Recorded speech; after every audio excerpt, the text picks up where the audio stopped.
وعلى آل سيدنا محمد كما صليت على إبراهيم وعلى آل إبراهيم في العالمين إنك حميد مجيد. قال الله تبارك وتعالى في كلامه المجيد: أعوذ بالله من الشيطان الرجيم بسم الله الرحمن الرحيم. وما محمد إلا رسول قد خلت من قبله الرسل أفإن مات أو قتل انقلبتم على أعقابكم ومن ينقلب على عقبيه فلن يضر الله شيئا وسيجزي الله الشاكرين. ما كان لنفس أن تموت إلا بإذن الله كتابا مؤجلا ومن يرد ثواب الدنيا نؤته منها ومن يرد ثواب الآخرة نؤته منها وسنجزي الشاكرين. وكأين من نبي قاتل معه ربيون كثير فما وهنوا لما أصابهم في سبيل الله وما ضعفوا وما استكانوا والله يحب الصابرين. وما كان قولهم إلا أن قالوا ربنا اغفر لنا ذنوبنا وإسرافنا في أمرنا وثبت أقدامنا وانصرنا على القوم الكافرين. فآتاهم الله ثواب الدنيا وحسن ثواب الآخرة والله يحب المحسنين. قال المؤلف والمفسر رحمه الله تعالى: أدام النفع بعلومه وعلومكم في الدارين آمين. إلى أن قال: لما انهزم ما انهزم من المسلمين يوم أحد وقتل من قتل منهم نادى الشيطان: ألا إن محمدا قد قتل. ورجع ابن قميئة إلى المشركين قال لهم: قتلت محمدا وإنما كان كالضرب رسول الله وشجه في رأسه. فوقع ذلك في قلوب كثير من الناس واعتقدوا أن رسول الله صلى الله عليه وسلم قد قتل وجوزوا عليه ذلك كما قد قص الله عن كثير من الأنبياء عليهم السلام.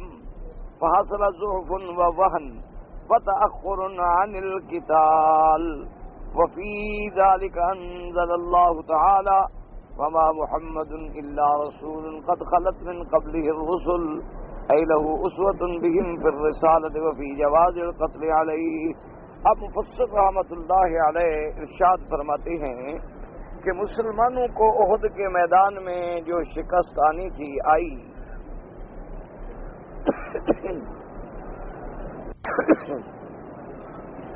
اور صحابہ رضوان اللہ علیہم اجمعین میں سے بھی جن کے مقدر میں شہادت تھی وہ اللہ کے راستے میں شہید ہو گئے. تو شیطان نے کیا کیا کہ انسانی شکل میں آ کے آواز دی کہ قد قتل محمد، کہ حضور صلی اللہ علیہ وسلم جو ہیں وہ شہید ہو. تو جب شیطان نے یہ آواز لگائی تو ابن قمیہ ایک کافر تھا، مشرکین میں سے تھا، اس نے جا کر مشرکین سے کہا کہ میں نے خود حضور صلی اللہ علیہ وسلم کو قتل کیا. حالانکہ حقیقت یہ تھی کہ حضور صلی اللہ علیہ وسلم کے رخسار مبارک میں بھی زخم آیا اور آپ کے دندان مبارک بھی شہید ہوئے، لیکن حضور صلی اللہ علیہ وسلم الحمدللہ موجود تھے، زندہ تھے. لیکن شیطان نے یہ چال چلی اور ابن قمیہ جو تھا مشرکین میں سے، اس نے اس بات کو مزید پکا کیا. اور جب یہ بات صحابہ نے سنی تو لازمی بات ہے کہ ان کے دلوں میں کمزوری آئی، ان کی ہمتیں ٹوٹ گئیں، ان کی کمر ٹوٹ گئی اور وہ میدان قتال سے بھی ہٹ گئے کہ بھئی اب کیا مطلب، اب کیا فائدہ ہوگا لڑائی کا، کہ وہ شخصیت عظیمہ جو تھی وہ تو ہم سے چلی گئی. تو یہ ایک حادثے کا سبب بنا، اتفاق بنا. اور یہ ساری چیزیں یاد رکھیں کہ یہ فطری ہیں. یعنی جنگ میں آدمی کے پاؤں اکھڑ جانا، جنگ میں بعض اوقات میں آدمی دشمن کے سامنے دب جاتا ہے، کمزور ہو جاتا ہے، یہ فطری بات ہے۔ اس سے نعوذ باللہ ثم نعوذ باللہ دشمنان اسلام نے جو صحابہ پہ الزام دھرے ہیں وہ بالکل غلط۔ اللہ کی طرف سے اگر تنبیہ آئی ہے تو وہ اس لیے آئی ہے کہ جتنی شان بڑا ہوتا ہے ان سے معمولی سی بات بھی ہو جائے تو آسمانوں سے تنبیہ نازل ہو جاتی۔ حضور صلی اللہ علیہ وعلی آلہ وصحبہ وسلم تسلیما کثیرا کثیرا۔ اب دیکھیں نا، اتنی سی بات تھی نا کہ ایک بی بی کے پاس آپ نے شربت پیا، تاخیر ہو گئی، حضور نے فرمایا آئندہ قسم خالی نہیں پیوں گا، قرآن نازل۔ حالانکہ حضور صلی اللہ علیہ وسلم نے اس حلال کو تو حرام نہیں قرار کیا تھا کہ بھی آئندہ لوگوں کے لیے بھی شاد حرام ہے۔ حضور صلی اللہ علیہ وسلم نے محض اپنے لیے قسم کھا لی، اپنی ذات کے لیے کہ میں اپنے نفس پر، اپنی ذات پر، لیکن اللہ کو یہ بھی گوارا نہ ہوا اور سورۃ تحریم قرآن میں نازل ہو۔ یہ چونکہ صحابہ کا اتنا بڑا مقام تھا تو ان کی عظمت کے مطابق تنبیہات آ گئیں، ان کی عظمت کے مطابق ان پر تخویفات آ گئیں، ان پر ہدایات آ گئیں کہ تم لوگوں سے تو اللہ نے کائنات میں جتنی مخلوق ہے قیامت تک تو تم سے راہبری کا کام لینا ہے، اور اگر تم میں بھی کوئی ذری کمی رہ گئی تو پھر قوم کو ہدایت کیسے ملے؟ لیکن ان سب چیزوں کے بعد جب اللہ نے معاف فرما دیا، بخشش کر دی، ان کی شان بلند کر دی، انہیں حضور صلی اللہ علیہ وسلم کا ساتھی قرار دے دیا، تو پھر کسی کو بات کرنے کا کوئی حق بھی نہیں پہنچتا۔ اس لیے اللہ پاک نے ان حالات میں یہ آیت نازل فرمائی کہ تم میں جو کمزوری آ رہی ہے، ہٹ رہے ہو جنگ میں، کیوں؟ اللہ کے نبی بھی تو ایک نبی ہیں، رسول ہیں، پیغمبر ہیں، شان والے ہیں، لیکن موت تو آئے گی۔ پہلے بھی تو انبیاء اور رسول پہ موت آ چکی ہے، تو اگر انبیاء اور رسول پہ موت آ جائے تو نعوذ باللہ آدمی دین چھوڑ کے ہٹ جائے، یہ کیا بات ہے؟ ہم نے اللہ اور اللہ کے رسول کی اطاعت کرنی ہے۔ اللہ کا دین قیامت تک موجود ہے، اللہ کی ذات ہے جس پہ کبھی فنا نہیں آئے گی، تو ایسی باتوں سے آپ کیوں گھبرا گئے؟ اس خطاب میں اللہ تبارک و تعالی نے یہ آیت مبارک نازل فرمائی، وما محمد الا رسول قد خلت من قبله الرسل ای لہ اسوۃ بہم فی الرسالۃ وفی جواز القتل علیہ۔ جیسے پہلے رسول انبیاء گزرے ہیں، حضور بھی اللہ کے رسول ہیں، اگر وہ اللہ کے راستے میں شہید ہو سکتے ہیں تو حضور بھی شہید ہو سکتے ہیں، حضور صلی اللہ علیہ وسلم بھی موت آ سکتی ہے۔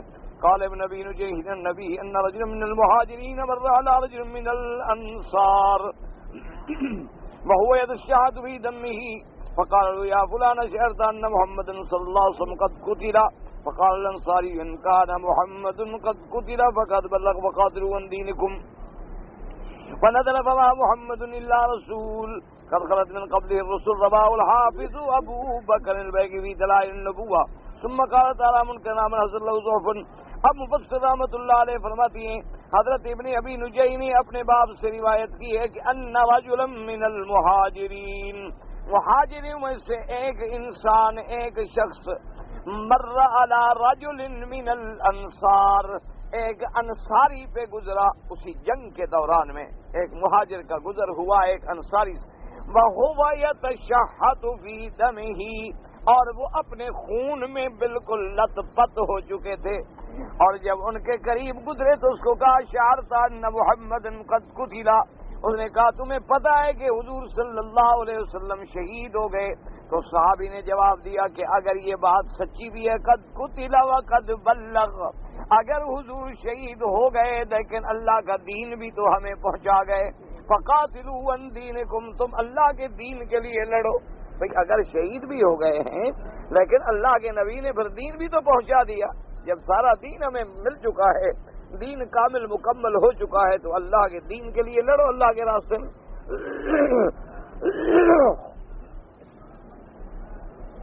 اس کے بعد اللہ پاک فرماتے ہیں منکرنا ونحضر لذوفن، جن لوگوں کے دل میں کمزوری آئی ان پر اللہ کی طرف سے تنبیہ آئی، افإن مات أو قتل انقلبتم على أعقابكم أي رجعتم القهقرى کیا اگر میرے مدنی صلی اللہ علیہ وسلم پہ موت آ جائے یا شہید ہو جائیں تو کیا تم الٹے پاؤں پھر جاؤ گے؟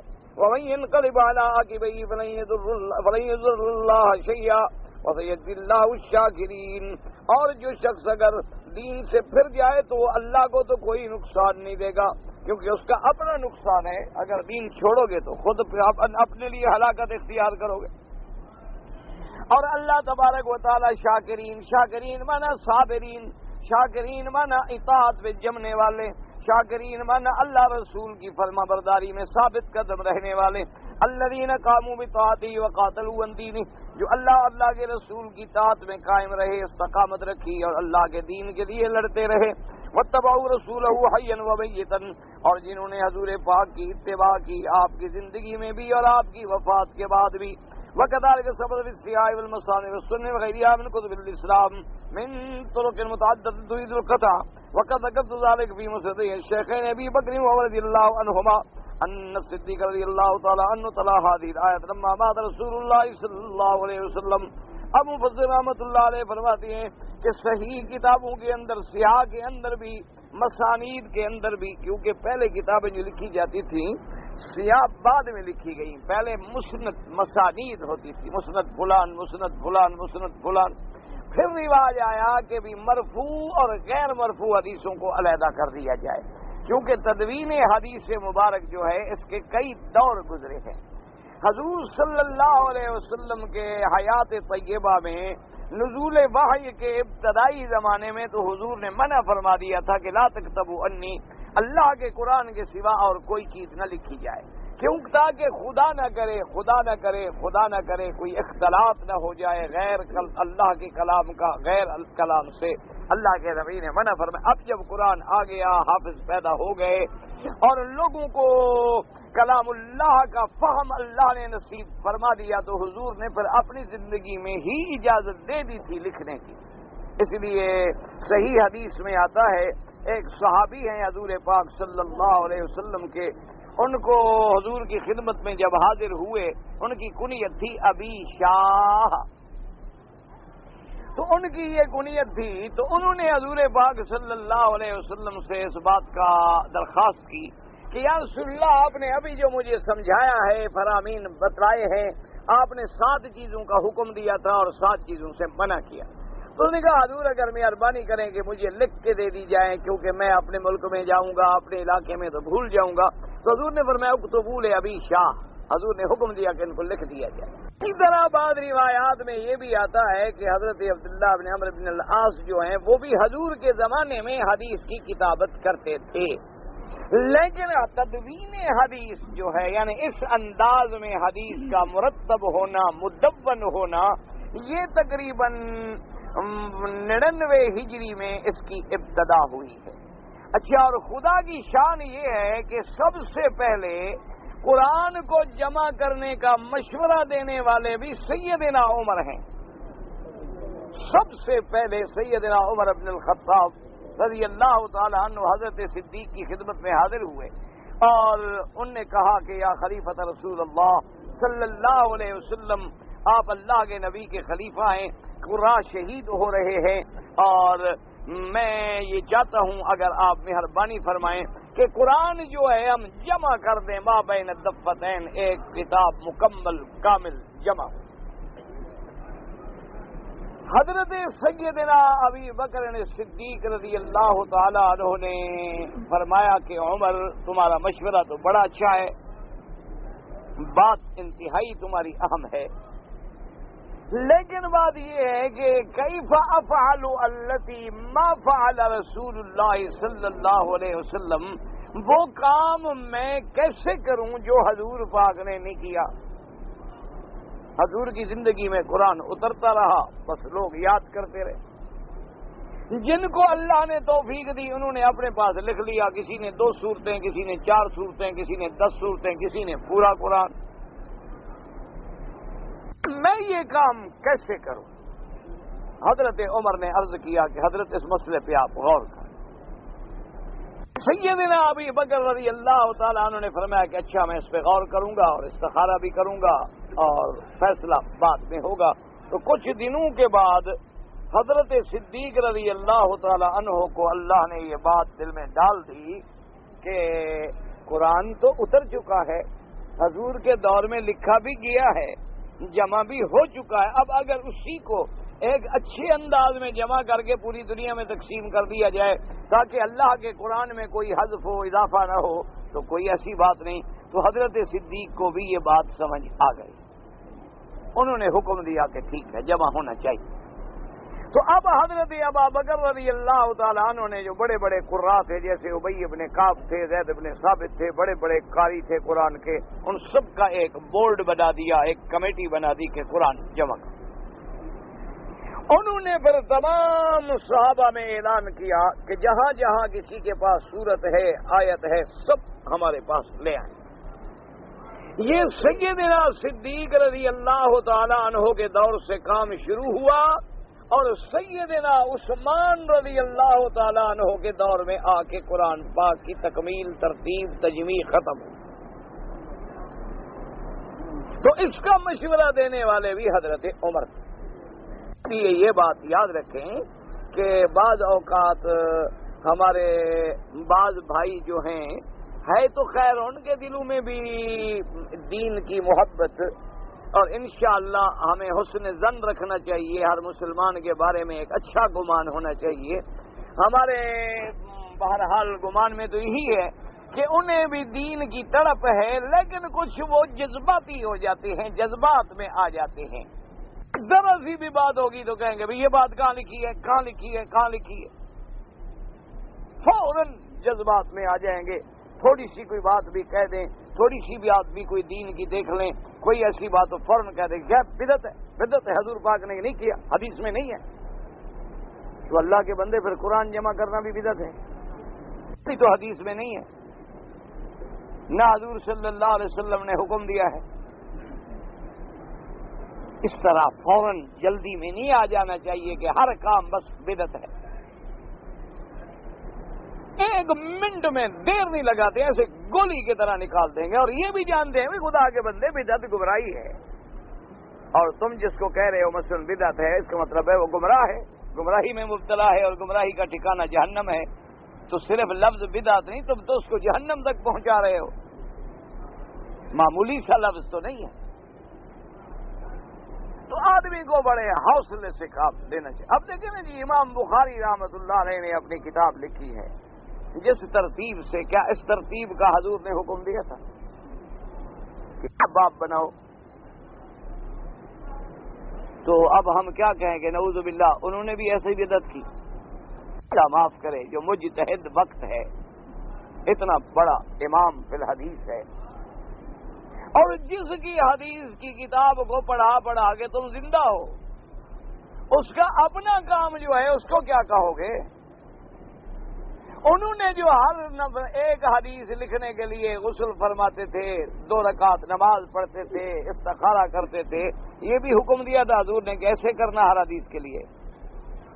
جب مقصد یہ ہے کہ سیرت حدیث رسول اللہ بس صلی اللہ کہ حضور کی حدیث مبارک کی تصحیح کرنی ہے، سندن متنن ہر لحاظ سے اب تسلی ہو گئی، لیکن پھر بھی امام بخاری نے کہا میرا اللہ، میں آخر تیرا ایک بندہ ہوں، میری تحقیق میں بھی تو کوئی کمی رہ سکتی ہے نا، لہذا میں 2 رکعت نماز پڑھ کے پھر تجھ سے بھی مشورہ کر، تاکہ اگر میری کوئی کمی ہو جائے تو مہربانی کر میری راہبری کر۔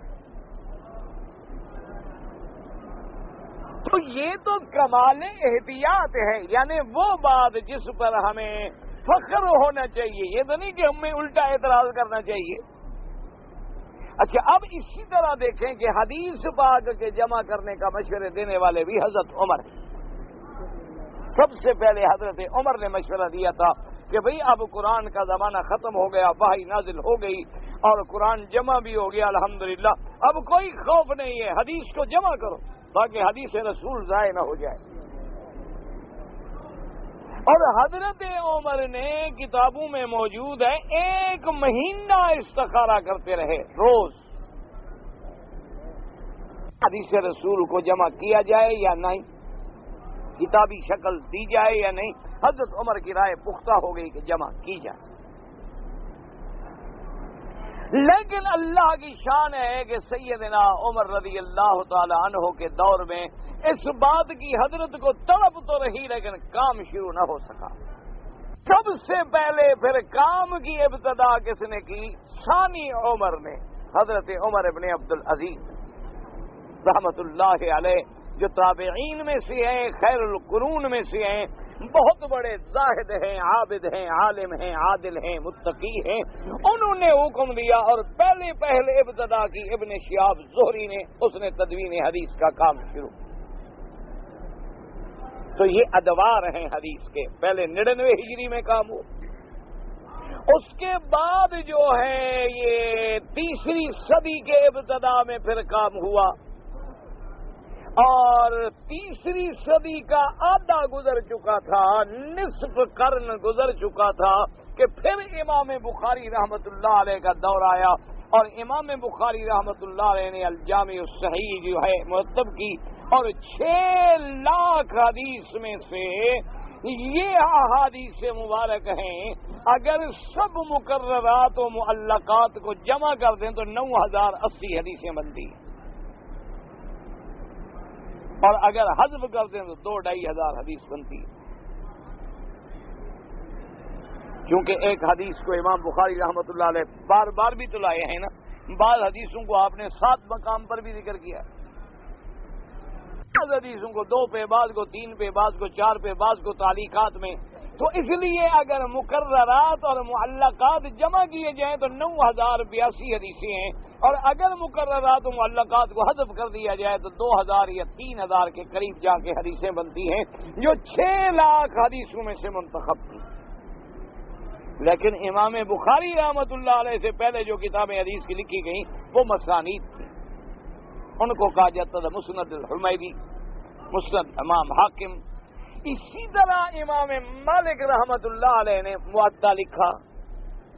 اسی طرح امام ابو حنیفہ رحمت اللہ علیہ کی پہلے کتاب الآثار آئی، اس سے امام مالک نے بھی فائدہ اٹھایا ہے. یعنی کتاب الآثار اتنا متقدم ہے، اور سب سے پہلے ہے کہ موطا لکھنے کے وقت امام مالک رحمت اللہ علیہ نے ترتیب فقہی جو تھی ابواب کی، اس سے کتاب الآثار سے فائدہ لیا. اور پھر امام بخاری رحمت اللہ علیہ نے تو موطا امام مالک سے اور مسانید سے فائدہ لیا. اسی لیے سب سے پہلی حدیث جو ہے حدثنا الحمیدی سے شروع کی ہے امام بخاری رحمت اللہ علیہ نے. اور یہ بھی خدا کی شان ہے، سب سے زیادہ یہ ہمارے بھائی جو ہے نا گالیاں حنفیوں کو دیتے ہیں، ان کو ذرا ٹھنڈے دل سے غور کرنا چاہیے کہ ساری بخاری شریف میں 23 حدیثیں ہیں ثلاثی حدیث جو ہے نا، ثلاثی جو ہے اتنی اونچی سند ہوتی ہے کہ اس کو کہا جاتا ہے سلسلۃ الذہب، سونے کا سلسلہ، یعنی جیسے سونے کا کڑا کڑے سے مل جائے. اور ثلاثی کا کیا معنی ہوتا ہے کہ راوی سے لے کر میرے مدنی سرکار تک صرف درمیان میں 3 آدمی آئے، بس یہ ہوتی ہے ثلاثی. یعنی جہاں سے راوی کا روایت کر رہا ہے نا آپ سے، اس راوی سے لے کر حضور تک صرف 3 درمیان میں واسطے بنے تو یہ ثلاثی ہے. یعنی اندازہ فرمائیں کہ 6 لاکھ حدیث میں 9082، پھر 9082 میں 3000، اور 3000 میں ثلاثیات صرف کتنی ہیں؟ 23، 20 اور 3. امام بخاری رحمت اللہ علیہ کی پوری کتاب میں ثلاثیات کتنی ہیں؟ 23. اور سوچ لیں بڑے غور سے، اور گھر میں جا کے ذرا غور بھی کر لیں، ان میں سے 20 حدیثیں جو ہیں وہ حنفیوں کی ہیں ساری. بخاری کے شیخ جو ہیں وہ سارے حنفی ہیں.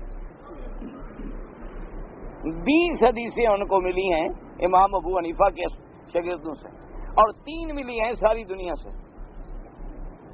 اب اس سے خود اندازہ فرما لیں کہ بھئی امام ابو حنیفہ کا مقام کتنا بڑا بلند تھا. اس لیے جب بھی کسی امام کا نام آئے سب کہا کریں رحمت اللہ علیہ، اللہ ان کی قبروں پہ کروڑوں رحمت. چاہے آپ اس کی فقہ پہ عمل کرتے ہیں نہیں کرتے ہیں، اللہ ان کی قبروں پہ رحمت. کوئی تعصب نہ برتا کریں کبھی کسی سے، سب امام ہیں اور جن کو اللہ شان دیتا ہے. کتنا پیارا جملہ کہا ہے شیخ الاسلام نے کہا ما من امام الا وقد طعن فیہ الطاعنون وہلک فیہ الہالکون. دنیا میں کوئی امام ایسا نہیں گزرا جس میں طعنے کرنے والے لوگ پیدا نہ ہوئے ہوں اور جس کی غیبت کر کے لوگ برباد نہ ہوئے. اللہ جس کو شان دیتا ہے اس کے دشمن بھی ہوتے. اللہ جس کو عظمت دیتی ہے, جس درخت پہ پھل لگتے ہیں پتھر بھی مارے جاتے. یہ خدا کی شان ہے. جس کی کوئی حیثیت نہ ہو اس کو کون پوچھتا ہے. تو اب تدوین حدیث کا کام جو ہے وہ ترتیب میں آیا میرے بھائی. تو یہ ساری چیزیں حضور کے بعد ہوئیں, لیکن جب حدیث صحیح ہے آمنا و صدقنا صرف کتاب میں لکھ دو تو کیا حرج ہو گیا بھائی. ذکر کرنا صحیح ہے, اللہ کا حکم ہے کہ میرا ذکر کرو. اب وہ نماز میں کرے, نماز کے بغیر کرے, وہ طواف میں کرے, وہ قرآن پڑھ کے کرے, وہ بخاری شریف پڑھنی شروع کر دے, وہ ابن کثیر پڑھنی شروع کر دے, سب ذکر ہے.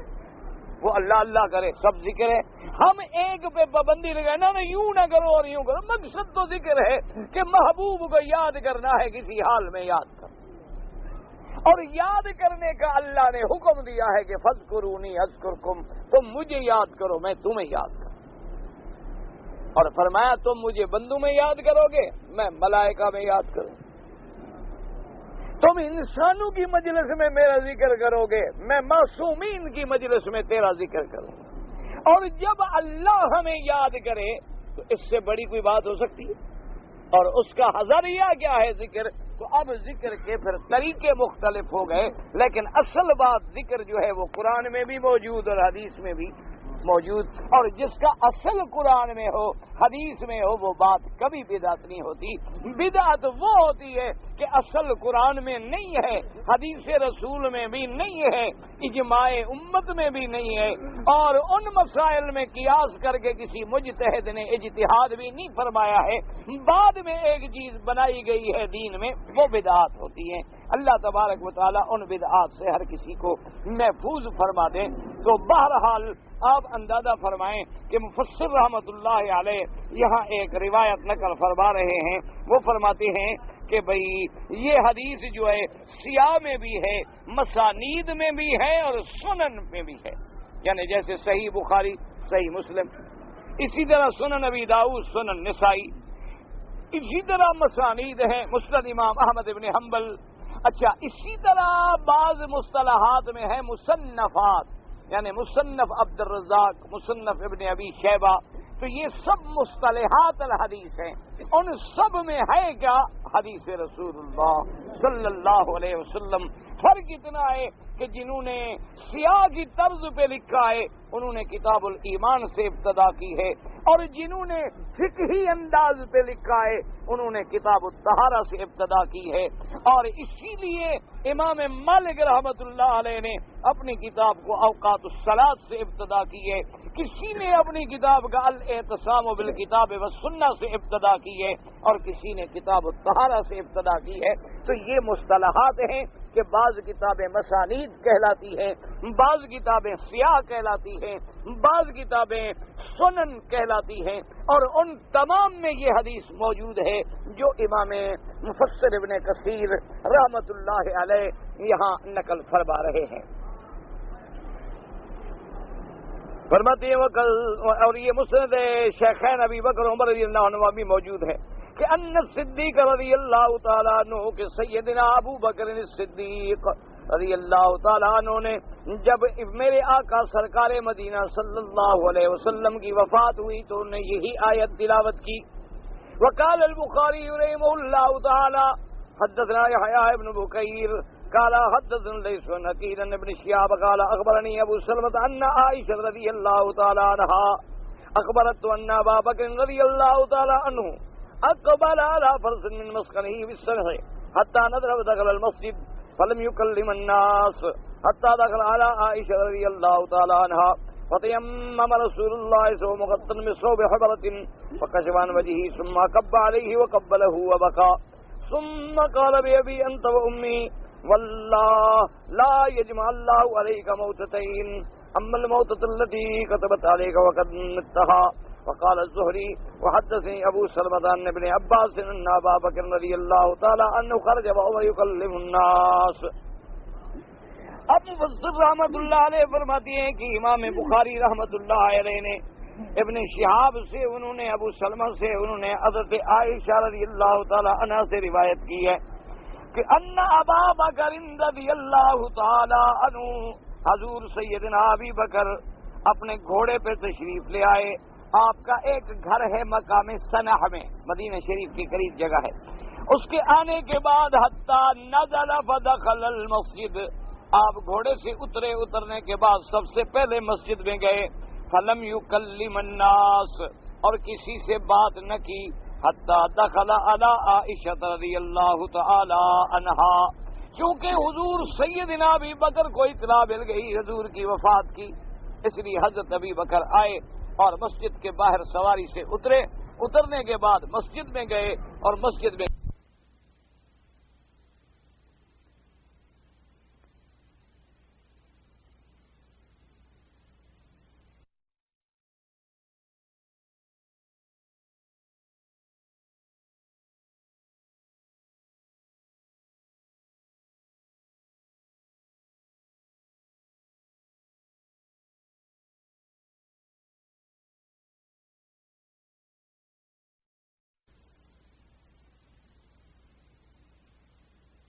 وَتَيَمَّمَ رسول اللہ صلی اللہ علیہ وسلم، اور انہوں نے قصد کیا حضور صلی اللہ علیہ وسلم کا طرف. اور آ کے کیا دیکھا کہ حضور صلی اللہ علیہ وسلم پہ چادر مبارک ڈالی ہوئی ہے. حبرہ کہتی ہیں یعنی اس وقت یمن سے اس قسم کی چادریں آتی تھی، تو اس چادر مبارک آپ کے بدن مبارک پہ ہے اور وفات مبارک ہو چکی ہے. تو حضرت صدیق نے کیا کیا؟ فَكَشَفَ عَنْ وَجْهِهِ ثم اکب علیہ وقبلہ وبکا.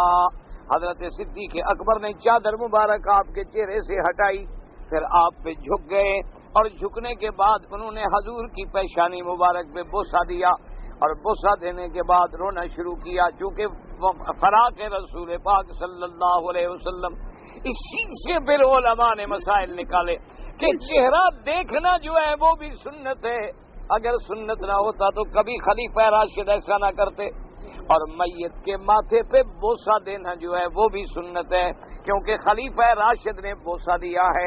یعنی اگر کوئی آدمی میت کے چہرے زندگی میں بھی ماتھے پہ بوسہ دینا، سر پہ بوسہ دینا، معانقہ کرنا، یہ سب سنت رسول اللہ ہے صلی اللہ علیہ وعلا آلہ وصحابہ وسلم تسلیما کثیرا کثیرا. تو اس لیے آدمی جو ہے جو گلے دیکھا نا آپ کو عرب حضرات ملتے ہیں گردن سے گردن ملات، اصل معانقے کا معنی ہی یہ ہے. ہمارے یہاں اس کا استعمال غلط ہے. ہمیں بڑے ٹھنڈے دل سے سوچنا چاہیے. ہم لوگ جب ہم ملتے ہیں نا تو ہم یوں سینہ ملاتے ہیں. ہم ایک دوسرے کو ملیں گے تو ایک دوسرے کو سینہ لگائیں گے. تو یہ مصادرہ تو ہے کہ صدر صدر سے مل رہا ہے، معانقہ تو نہیں ہے. معانقے کا تو معنی ہوتا ہے گردن کا گردن سے ملنا، کہ گردن ادھر کرے ایک دوسرے کو بوسہ دے جیسے عرب کرتے ہیں. تو اصل میں سنت معانقہ ہے. سینے سے سینہ ملانا جو ہے وہ سنت نہیں ہے. سنت جو ہے وہ معانقہ ہے. ہم تو خیر اس کو مصادرہ بنا لیتے ہیں اور بہت زیادہ محبت اٹھا کے پھینکنے کو بھی مر بھی جائے تو محبت کا اظہار ہو رہا ہے. ہمارے یہاں تو بس نئے نئے طریقے ہیں نا ماشاءاللہ.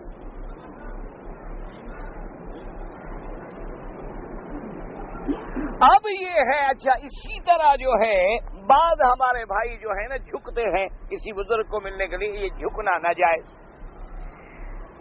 یعنی جیسے ہمارے یہاں تو عام رواج ہے نا جھک کے پاؤں پہ ایسے ہاتھ رکھیں گے. کوئی تو باقاعدہ رکوع کی حالت میں آ جاتے ہیں، کوئی اللہ معاف کرے بالکل پاؤں میں آ کے سجدہ کر لیتے ہیں، گر جاتے ہیں. یہ سب چیزیں شریعت میں حرام ہیں.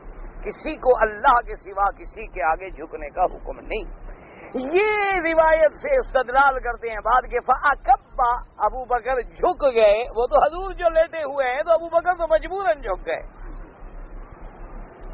حضور صلی اللہ علیہ وسلم تو چارپائی پر ہیں نا آپ، تو اب آپ چونکہ لیٹے ہوئے ہیں تو اب حضور صلی اللہ علیہ وسلم کے لیے ان کو بوسہ دینا ہے تو لازمی بات ہے کہ انہوں نے نیچے ہونا تھا. یہ حالت آزار ہے. جب آزار نہ ہوں تو پھر ان باتوں سے استدلال جو ہے وہ نہیں کیا جاتا. ہمارے جب ملے سلام علیکم سیدھے ایک دوسرے کو ملے. زیادہ محبت ہے گردن سے گردن ملا لیں, ماتھے پہ بوسہ دے دیں, حتیٰ کہ بیٹا ہے بچی ہے ایسا کر سکتے ہیں. اچھا علماء نے لکھا ہے کہ اساتذہ کے ہاتھوں پہ بھی بوسہ دینا جو ہے کوئی حرج نہیں, لیکن یہ شرط ہے کہ جس کے ہاتھ پہ بوسہ دے رہے ہو اس کے دماغ میں تکبر نہ آ جائے. بعض لوگ ایسے ہوتے ہیں نا کہ ان کو ہاتھ چومنا شروع کر دو, سمجھے گا میں مولوی بن گیا, میں تو شاید کوئی بڑا بزرگ بن گیا ہوں, عالم بن گیا ہوں, لوگ میرے ہاتھ چومتے ہیں. تو ایسے آدمی کا ہاتھ بالکل نہ چومیں. یا جو بعض بڑے لوگ ہیں ان کے دماغ میں اور فرعونیت بڑھتی ہے تو ایسے آدمی کا ہاتھ بالکل نہ چومیں, حرام ہے اور گناہ ہے. ہاں اگر وہ اتنا اللہ والا ہے کہ کوئی فرق نہیں پڑتا, تم نے چوما تو ٹھیک ہے, نہیں چوما تو ٹھیک ہے, ملے تو ٹھیک ہے, نہیں ملے تو ٹھیک ہے, ان کی طبیعت میں کوئی فرق نہیں پڑتا. طالب 200 آ گئے الحمدللہ, 2 بیٹھ گئے الحمدللہ, نہیں آئے تو الحمدللہ, تو پھر کوئی حرج نہیں. اصل دیکھنا پڑتا ہے کہ وہ بندہ تو تکبر میں نہیں پڑ جاتا. اگر وہ متکبر ہے اس کا علاج یہ ہے کہ اس کے سامنے تم ایسی حرکت نہ کرو, بلکہ بعض علماء تو کہتے تھے کہ متکبرین کے سامنے تم اکڑ جاؤ تاکہ ان کا غرور توڑو. ان کے غرور کو توڑنا جو ہے وہ ثواب ہے. بہرحال انہوں نے میرے آقا کے سرکار کے پیشانی مبارک پہ بوسہ دیا اور اس کے بعد انہوں نے کہا حضور واقعی جو اللہ نے موت لکھی تھی آپ پر وہ آ گئی, اب 2 دفعہ تو نہیں جمع ہوگی موت آپ پہ. اللہ تبارک و تعالی نے جو موت آپ پہ لکھی ہے وہ آ گئی. پھر انہوں نے کپڑا حضور پاک پہ ڈال دیا اور اس کے بعد باہر تشریف لے آئے, یعنی بی بی عائشہ کے حجرے سے. تو انبیاء علیہم السلام پہ موت برحق ہے, یاد رکھو موت برحق ہے. لیکن اب موت کے بعد جو عالم برزخ ہے اس میں یاد رکھیں وہ عالم غیب ہے. اصول یہ ہے کہ اس عالم میں بلا وجہ ٹامک ٹوئیاں نہ ماریں. جتنی چیزیں قرآن حدیث سے ثابت ہیں وہ مان لیں, اپنے عقل کے گھوڑے نہ دوڑائیں, کیونکہ وہ عالم ہم نے دیکھا ہی نہیں تو اس میں بحث ہم کیسے کریں. جیسے انبیاء کی حیات شان والی ہے ان کی موت بھی شان والی, ان کی موت بھی نرالی ہوتی. اس لیے قرآن کہتا ہے کہ کیا کہا, السلام علیہ یوم ولدت و یوم اموت و یوم ابعث حیا. اور ایک پیغمبر کی شان میں ہے وہ سلام علیہ یوم ولد و یوم یموت و یوم یبعث حیا. تو اب یہ مطلب تو نہیں کہ صرف پیدا ہونے والے دن سلامتی ہو بعد میں نہ ہو. ان کے لیے زندگی دنیاوی میں بھی سلامتی, برزخ میں بھی سلامتی اور آخرت میں بھی سلامتی, کیونکہ قرآن نے 3 مواطن کا ذکر کر دیا ہے کہ والسلام علی یوم ولدت و یوم یموت و یوم یبعث حیا. تو اب یہ تو نہیں کہ جس گھڑی میں پیدا ہوں بس اتنی سلامتی بعد میں نہیں چاہیے. مانا یہ ہے کہ پیدا ہونے سے لے کر زندگی ساری سلامتی, اور دنیا کی زندگی کے بعد عالم برزخ کی جو زندگی ہے اس میں بھی میرا اللہ تیری طرف سے تحیہ سلام, اور پھر جب ہم قبر سے اٹھیں گے اس وقت بھی تحیہ سلام. تو اب جیسے دنیا میں بھی روح اور جسد کا تعلق ہے, آخرت میں بھی روح اور جسد کا تعلق ہے, تو درمیان میں کیسے الگ ہو گئے؟ درمیان میں بھی تعلق ہے, لیکن اس تعلق کی کیفیت کیا ہے وہ اللہ جانتے ہیں, وہ اللہ تبارک و تعالیٰ کے علم میں ہے. کیونکہ ہم صرف ان باتوں کو سمجھ سکتے ہیں جو محسوس ہوں, جو مبصر ہوں, اور ورنہ جو باتیں محسوس و مبصر نہ ہوں ان پر ہمیں ایمان رکھنا ہوگا. ہمیں ایمان رکھنا ہوگا کہ برزخ بھی حق ہے, عذاب قبر بھی حق ہے, نعیم قبر بھی حق ہے, اور جو قبر کے عذاب کا منکر ہے وہ قرآن و احادیث کا منکر ہے. 70 صحابہ میرے محمد مدنی کے روایت کرتے ہیں عذاب قبر. 70 صحابہ کی حدیثیں ہیں جن کو روایت کیا ہے اصحاب رسول پاک صلی اللہ علیہ وسلم نے, اور جن کی گواہی دی ہے آمنہ کے لال نے. آپ نے فرمایا اللہ نے مجھے ایک دفعہ حضور پاک گزر رہے تھے, آپ نے فرمایا ان قبر والوں پہ عذاب ہو رہا ہے, یہ کن کی قبریں ہیں؟ اب دیکھیں علماء نے لکھا کہ کتنی باریکی ہے کہ عذاب قبر تو اللہ نے کھول دیا, یہ تو کشف ہو گیا, لیکن علم غیب سے مطلع نہیں کیا کہ قبریں کس کی ہیں. وہ آپ کو پوچھنی پڑی بات, کیونکہ علم غیب کا مالک اللہ ہے. علم غیب کے خزانے کی چابیاں میرے اللہ کے ہاتھ میں ہیں. اس لیے آپ نے یہ تو فرما دیا ابھی ان پہ عذاب ہو رہا ہے, لیکن یہ قبریں کن کی ہیں؟ یہ آپ نے صحابہ سے پوچھا تو پتہ لگا کہ یہ کافروں کی قبریں ہیں، تو اس لیے علماء نے لکھا کہ ان کے بارے میں یہ جاننا کہ یہ کون ہے یہ علم غیب ہے، صرف ایک لمحے کے لیے کھول کے عذاب کی ایک جھلک دکھلا دینا یہ کشف ہے، وہ اللہ نے کشف کر کے اپنے رسول پاک کو دکھلا دی، اور اسی طرح اللہ اپنے اولیاء کو بھی دکھلا دیتے۔ اللہ تبارک و تعالی بڑے بڑے اولیاء کرام گزرے ہیں، ان پر بھی چاہیں تو دکھلا دیں اور نہ چاہیں تو نہ دکھلائیں، اس لیے جتنی بات قرآن و حدیث میں آئے آمن۔ اب حضرت صدیق جب باہر نکلے، ابن عباس ان ابا بکر رضی اللہ تعالی عنہ خرج وعمر يكلم الناس وقال اجلس يا عمر قال ابو بکر ما بعد من كان يعبد محمدا وان محمدا قد مات ومن كان يعبد الله فان الله حي لا يموت قال الله تبارك وتعالى وما محمد الا رسول قد خلت من قبله الرسل الى قوله تعالى وسيجزي الله الشاكرين قال فوالله لقال الناس لم يعلموا ان الله انزل هذه الايه تلاها عليهم ابو بكر وتلاها منه الناس كلهم فما اسمع بشرا من الناس الا يتلوها واخبرني سعيد بن المسيب ان عمر قال والله ما هو الا ان سمعت ابا بكر تلاها فارقت حتى ما تكلني رجلايا وحتى اويت الى الارض۔ اب حضرت صدیق رضی اللہ تعالیٰ عنہ تشریف لائے، کیا دیکھتے ہیں کہ حضرت عمر بات کر رہے ہیں۔ دوسری روایت میں وضاحت موجود ہے کہ وہ بات کیا تھی، کہ حضرت عمر فرما رہے ہیں کہ حضور پر موت نہیں آئی، اگر کسی نے کہا کہ محمد مصطفیٰ پہ موت آ گئی ہے تو میں اس کا سر قلم کر دوں گا۔ تلوار لے کے کھڑے ہو گئے، کون کہتا ہے کہ حضور پہ موت آ گئی؟ جلال میں ہے حضرت عمر۔ حضرت صدیق آئے فرمایا اجلس یا عمر، بیٹھ جاؤ تم۔ یہ پھر اللہ نے صدیق سے کام لینا تھا نا، کہ جہاں حضرت عمر جیسا پہاڑ جس کے بارے میں تورات میں آتا ہے قرن من حدید، کیونکہ وہ تو لوہے کا سینگ ہے، تورات میں جس کی صفت آئی ہے، لیکن وہ بھی ہل گیا، اس کا دماغ بھی کام نہیں کر رہا، کیونکہ حضور پاک کا فراق ہے، وہ معمولی سی بات تو نہیں تھی۔ لیکن اللہ نے سیدنا ابی بکر سے خلافت رسول کا کام لینا تھا، اللہ نے ان کے دل کو اتنا صبر دیا، اتنی استقامت دی، اللہ نے اتنی ثبات دیا، اتنی حوصلہ دیا کہ حضرت ابو بکر آئے اور فرمایا اجلس یا عمر، بیٹھ جاؤ، کیا کہہ رہے ہو؟ اور حضرت عمر بیٹھ گئے۔ حضرت صدیق نے خطبہ پڑھا، فحمد اللہ واسنا علیہ، اللہ کی حمد و ثنا بیان کی، اور اس کے بعد فرمایا من کان یعبد محمدا فإن محمدا قد مات ومن کان یعبد اللہ فإن اللہ حی لا يموت۔ اے لوگو سن لو، تم میں سے کوئی جو عبادت کرتا تھا محمد مصطفیٰ کی، محمد مدنی پہ موت آ گئی، اور جو اللہ کی عبادت کرتے تھے اللہ کی ذات پہ کبھی موت نہیں آئے گی۔ کہا یہ کیا ہے، تم نبی کی عبادت تو نہیں کرتے، نبی کی اطاعت کرتے تھے، عبادت تو خدا کی ہے، اللہ کے نبی پہ موت آ جائے تو ہم دین اسلام چھوڑ کے نکل جائیں، کیا کہہ رہے ہو؟ اس کے بعد آپ نے یہ آیت پڑھی وما محمد الا رسول قد خلت من قبلہ الرسل افإن مات او قتل انقلبتم على اعقابكم ومن ينقلب على عقبيه فلن يضر الله شيئا وسيجزي الله الشاكرين۔ اب صحابی کہتے ہیں خدا کی قسم ہے، حضرت ابو بکر نے جب یہ آیت پڑھی تو معلوم یہ ہوا کہ آج یہ آیت اتری ہے، معلوم ایسا ہوتا تھا کہ سب کو بھولی ہوئی تھی، بس حضرت ابو بکر نے جب یہ آیت پڑھی سب لوگوں کی زبان پہ پھر یہ آیت آ گئی اور مسئلہ سمجھ آ گیا کہ بھئی اللہ کے نبی پہ موت برحق ہے، انبیاء پہ موت برحق ہے، اللہ کے رسولوں پہ موت برحق ہے، سب کو مسئلہ سمجھ آ گیا۔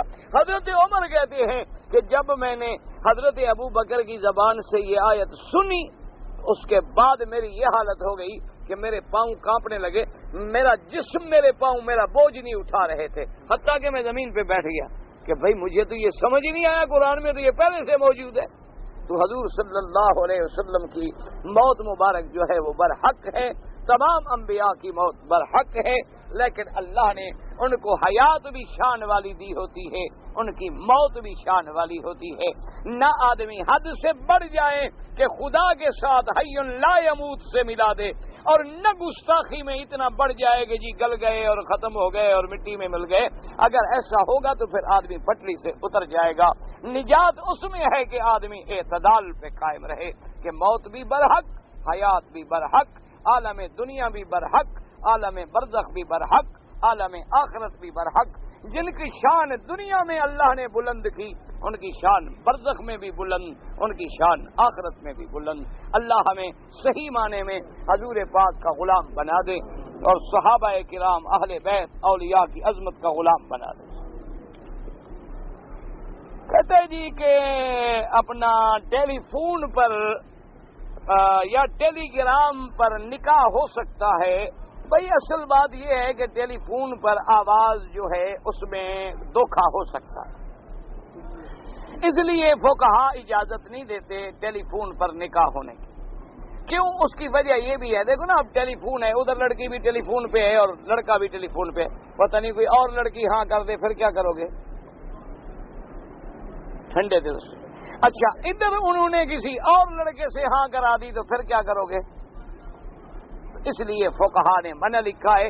اس کا بہترین حل یہ ہے کہ آپ اپنے باپ کو یا بھائی کو یا چچے کو یہاں سے اپنا وکیل بنا دیں کہ بھئی تم میرے وکیل ہو، دو گواہوں کے سامنے ایک خط لکھیں کہ آپ کو میں اپنا وکیل مقرر کرتا ہوں، میرا نکاح جو ہے فلاں لڑکی سے آپ جا کے بحیثیت میرے وکیل کے کر دیں، وہ آپ کے وکیل کی حیثیت میں جا کے قبول کر دیں، آپ کا نکاح ہو گیا۔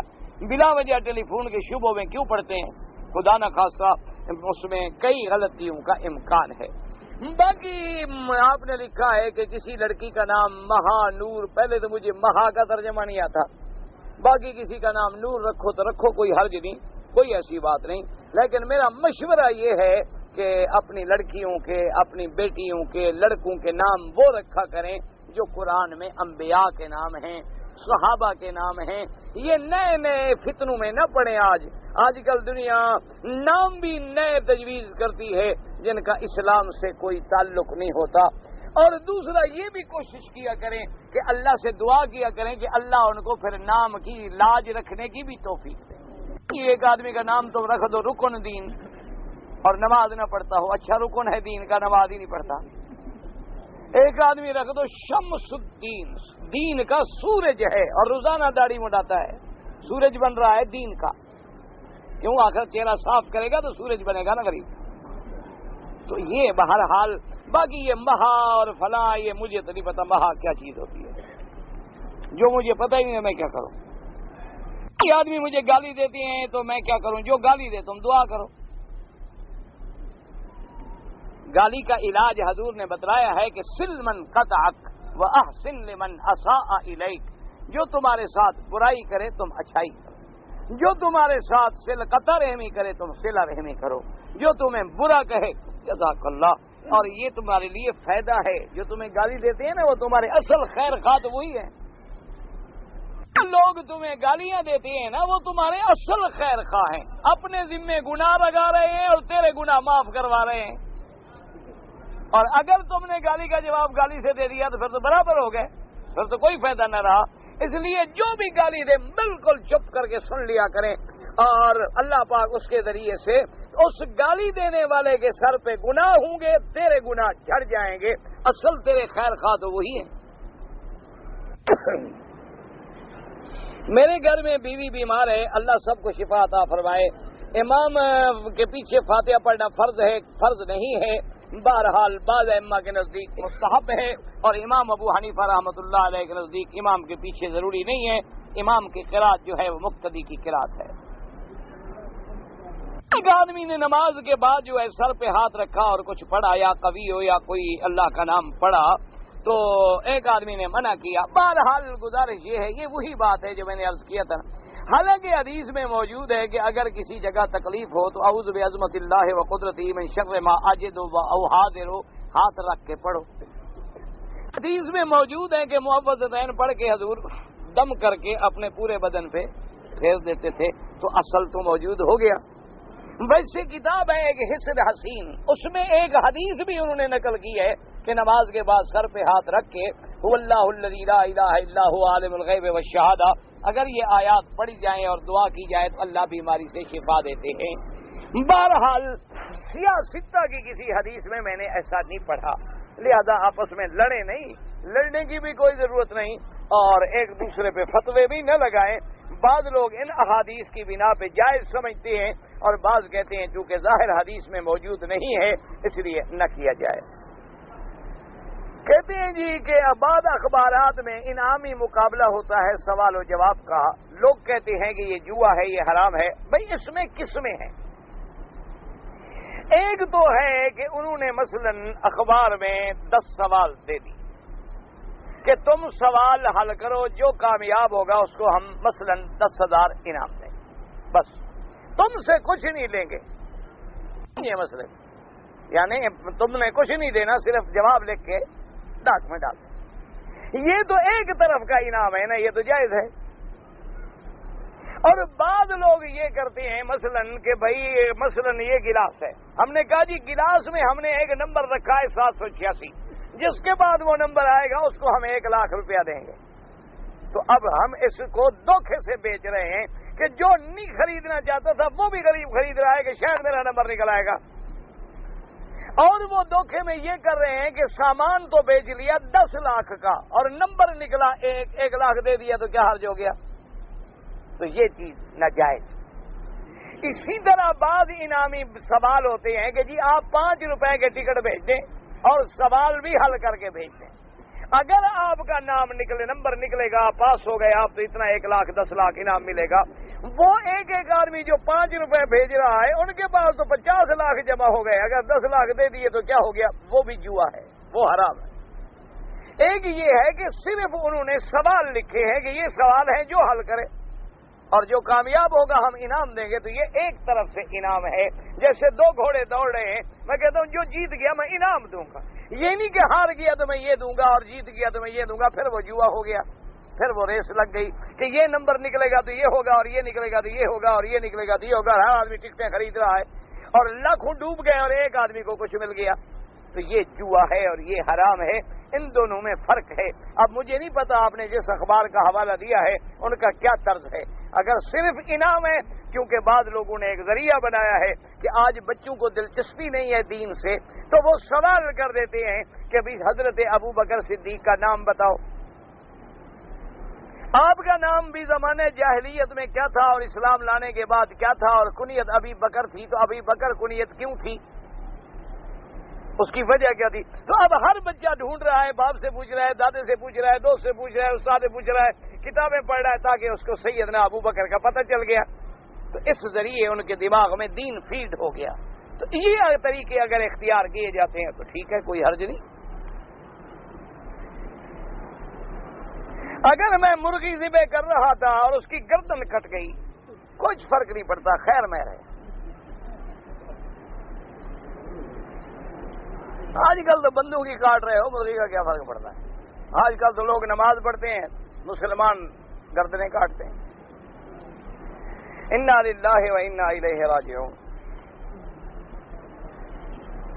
لکھنؤ سے چلا جدے پہنچا، احرام نہیں باندھا، جو لوگ لے آنے آئے تھے انہوں نے بھی نہیں بتایا، اور ہم پر پتہ نہیں کیا جی گاڑی پر مکہ میں روانہ ہو گئے۔ دوسرے دن ہم نے احرام باندھ کے مسجد عمرہ گئے، طواف کیا، آپ کا عمرہ تو ٹھیک ہو گیا لیکن دم پڑ گئی، کیونکہ آپ کو احرام اپنے میقات سے باندھنا چاہیے تھا۔ انڈیا سے آنے والے جو ہیں وہ اپنے ایئرپورٹ سے احرام باندھے، بمبئی سے یا دہلی سے، کیونکہ میقات یلملم میں اور راستے میں گزر جاتا ہے اور پتہ نہیں لگتا۔ اور ہماری بدقسمتی ہے کہ ماں سوا سعودی ایئر لائن کے کوئی ایئر لائن بتاتی بھی نہیں کہ ہم میقات پہ آ گئے ہیں۔ اگر آپ لوگ مہربانی کر کے ہر ایئر لائن کو 1-2 خط لکھ دیں تو ہو سکتا ہے اللہ ان کو بھی ہدایت دے دے کہ بھئی جو ایئر لائنیں آپ چلاتے ہیں مکہ مکرمہ کے لیے، سعودی ایئر لائن الحمدللہ اللہ جزائے خیر دے، باقاعدہ اعلان کرتے ہیں بھی اب میقات آ رہا ہے، اتنی دیر کے بعد ہم میقات پہ پہنچنے والے ہیں، عمرے والے جلدی کر لیں۔ تو فوری طور پہ آدمی 2 چادریں باندھ کے، ضروری نہیں کہ نفلیں پڑھے، وہیں بیٹھے بیٹھے لبیک اللہم لبیک لبیک لا شریک لک لبیک، بس عمرہ ہو گیا، اور باقی کوئی بتاتا نہیں۔ تو بہرحال آپ پر دم جو ہے وہ پڑ گئی، ایک بکری بطور دم مکے میں دیں، ذبح کرا کے مکے کے فقراء غریبوں کو دیتے ہیں۔ مولوی صاحب کو دعوت دیا گھر میں میلاد پڑھانا، باقی میلاد بدعت ہے، تو اب میں کیا کریں؟ کچھ نہ کرے، دعوت بھی بچ گئی، پیسہ بھی بچ گیا تمہارا۔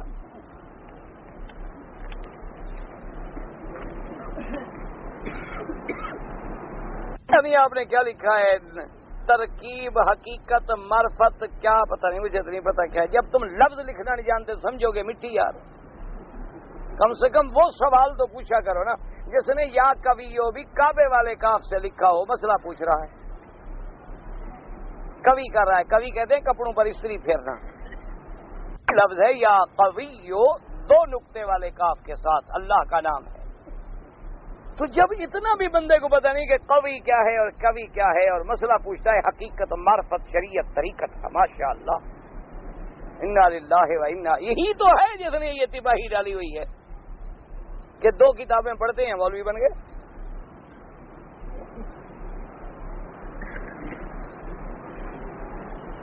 ایک دن بیوی نے مجھے بھائی کہہ دیا تو ہمارا نکاح ہے کہ ٹوٹ گیا؟ نہیں ٹوٹتا. خیر میں کچھ نہیں, اس کے منہ سے نکل گیا ہوگا. اس سے پوچھ لو اس نے کیا نیت کی تھی. بس کچھ بھی نہیں ہوتا. ویسے نیت بھی کرے تب بھی تم بھائی نہیں بنتے. سمجھ آ گیا نا. وہ چاہے نیت اگر ایسا ہوتا تو وہ تم ایک بیوی بھی گھر میں نہ ہوتی. ابھی اللہ کی رحمت ہے, اللہ نے بیوی کے ہاتھ میں طلاق نہیں دی, اللہ نے بیوی کے ہاتھ میں زہار نہیں دیا, ورنہ تو ایک بیوی بھی گھر میں نہ ہوتی. شام کو جھگڑا ہوتا کہتے اچھا بھائی صاحب السلام علیکم. امان اللہ. یہ تو ہم ہیں کہ برداشت کر رہے ہیں, اسی تنخواہ پہ گزارا کر رہے ہیں. وہ تو کبھی نہ کرتی. کچھ نہیں ہوتا, نکاح پکا ہے, نہیں ٹوٹتا. بالکل فکر نہ کرو. اب لوگ کرتے کے نیچے انڈر ویئر پہنتے ہیں لیکن کرتا باریک ہوتا ہے, بدن نظر آتا ہے, تو دکھانے والا اور دیکھنے والے اگر آمدن دیکھے گا تو لعنت ہے, ارادہ نہیں, قدرتی نگاہ پڑ گئی تو معاف ہے. ایسے لوگ نہ ایسا کریں, باقاعدہ کپڑا پہنے, ناف سے لے کر گھٹنے تک بدن چھپانا ضروری ہے. یہ کیا کپڑا ہوا کہ انڈر ویئر پہنا ہوا نظر آ رہا ہے تو پہنا ہوا کیا ہے؟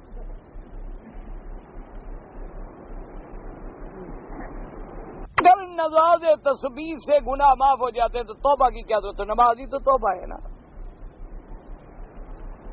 اب لوگ مطاف میں چکر لگاتے ہیں کہ بھی خیرات مل جائے, تو اللہ نیت کے مطابق من یرید ثواب الدنیا نؤتہ منہا ومن یرید ثواب الآخرۃ نؤتہ منہا. جو نیت ہے اسی کا پھل ملے گا. جس کو 2 4 5 ریال چاہیے یہی ملیں گے, جس کو جنت چاہیے وہ ملے گی.